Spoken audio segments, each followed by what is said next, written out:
जमी आज द्वंद्व पड़ी आज ये जाऊँगी बुद्ध मंदिर में कौ फंक्शन को जाऊँगी तो दुईटा फंक्शन होपट को जी ना सेपट को जी सेमती मो ना सहित मो द्वंद्व अच्छी एपट को जी ना सेपट को जी मो ना हूँ श्रीजुक्त सत्यानाश बोली आप जानती कि मो प्रकृत ना टे जानते ना सेटा हूँ प्रभाकर नायक प्रभाकर नायक कवि प्रभाकर ना नीति साहित्य लिखे प्राचीन साहित्य आलोचना करे और श्रीजुक्त सत्यानाश ना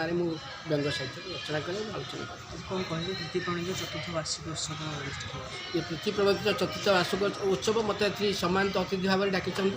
सम्मानित अतिथि होती सम्मानित सब सम्मानित से आ मुख्य नुहति मुख्य अतिथि मैंने आसती धर जो घरे आप गोटे झील बाहागर कर मुख्य अतिथि जो मैंने आसती ससुर चला आउ दादा बड़ापा से सब मुख्य अतिथि जे आग आसी पहुँचती एवं घरे सब माने बहुत जिनपतर दिया करती पछरे खाती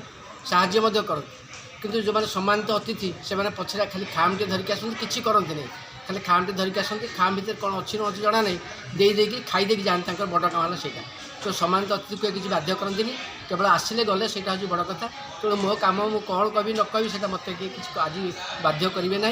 आ मुख्य अतिथि मानक बाध्य कर मुख्य वक्ता मानक बाध्य कर बहुत कथा कहे मुझे मत जहाँ मो मुंडे आसे टे कौन कहीदेवी। धन्यवाद। Thank you sir.